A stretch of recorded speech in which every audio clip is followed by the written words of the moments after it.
এই ফ্যাসিস্টকে বিদায় দেওয়ার জন্য জীবন বাজি রেখে তারা যখন নেমে গেল, আমরা দেখলাম একটা পর্যায়ে তারা পালিয়ে যেতে বাধ্য হলো।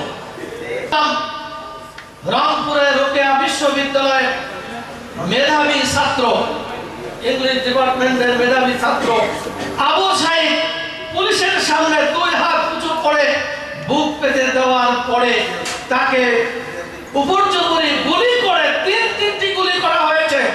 2টা গুলি করার পরে তার একজন সহযোগী যখন রিকশা ডেকে রিকশায় তাকে তোলা হলো, তখন পুলিশ গুলি করে নাই, ওই ছাত্রলীগের যুবলীগের পেটুয়া বাহিনী সেই রিকশায় গিয়ে তাকে আবার গুলি করে হত্যা করেছে।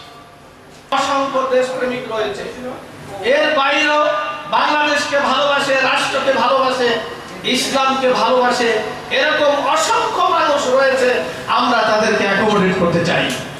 আপনারা জানেন যে জামায়াত ইসলামীর সাবেক আমির শহীদ মাওলানা মতিউর রহমান নিজামী, এই 24-এর বিপ্লবের সূচনা হয়েছিল জামায়াত ইসলামীর নেতৃবৃন্দদেরকে হত্যা করার মধ্য দিয়ে এই বিপ্লবের সূচনা হয়েছিল, যার পরিণতি, যার চূড়ান্ত বলবো না, একটা পর্যায়ে বিজয় হয়েছে 24-এ এসে। আমাদের সাথে ডায়ালগ করছিলেন, কথাবার্তা বলছিলেন, তাদেরকে বিদায় দিবেন, সেরকম একটি সময় পরিবারের সদস্যদেরকে বলেছিলেন, আল্লাহ তাআলা যদি আজকের আমাকে শহীদ হিসাবে কবুল করেন, আজকে যদি আমি বাড়িতেও থাকতাম তাহলে আমার বাড়িতে মৃত্যু হতো। সুতরাং আমার বিরুদ্ধে যে অভিযোগ আনা হয়েছে, একটা অভিযোগের সাথে আমার কোনো সম্পর্ক নাই। আমি যদি আজকের শহীদ হই, এই শহীদ হওয়ার মধ্য দিয়ে বাংলাদেশের নতুন পরিবর্তনের সূচনা হবে। উনি শহীদ হওয়ার কিছুদিনের পরেই এই জামায়াত ইসলামের প্রতি যে পরীক্ষা হয়েছে, সেই পরীক্ষায়ও আল্লাহ তাআলা উত্তীর্ণ হওয়ার সুযোগ করে দিয়েছেন।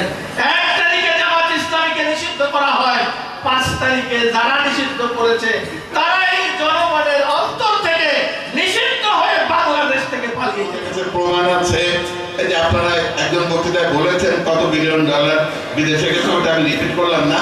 তো এই যে মানুষ হয়ে জনগণের টাকা লুটপাট করে বিদেশে পাঠিয়ে দিয়েছে, তাদেরকে আমরা মানুষ বলতে পারবো? তারা রক্তাক্ত তারা মানুষ, কিন্তু তাদেরকে আমরা মানুষ বলতে পারবো? এখনো যে আমরা করতে পারছি না, জুলাই যে সংস্কার করতে পারছি না, যাদের হাতে রাষ্ট্রের ক্ষমতাটা এই মুহূর্তে আছে, তাদেরকে আমরা পার্লামেন্টে যে কত বলতেছি, পার্লামেন্টের বাইরেও তো সব জায়গায় বলা হচ্ছে, কিন্তু তাদেরকে দিয়ে শোনানো যাচ্ছে না। কারণ হলো যে ডেমোক্রেসিতে আপনার ব্রুট মেজরিটি তাদের কাছে আছে। আমরা যতই চিৎকার করি, তারা হা ভোট করে তাদের ইচ্ছাকে তারা বাস্তবায়ন করে ফেলতে পারে। এটা গণতান্ত্রিক নিয়মে, গণতান্ত্রিক নিয়মের সীমাবদ্ধতা। আপনি যতই চিৎকার করেন থামাতে পারবেন না। তবু আপনাকে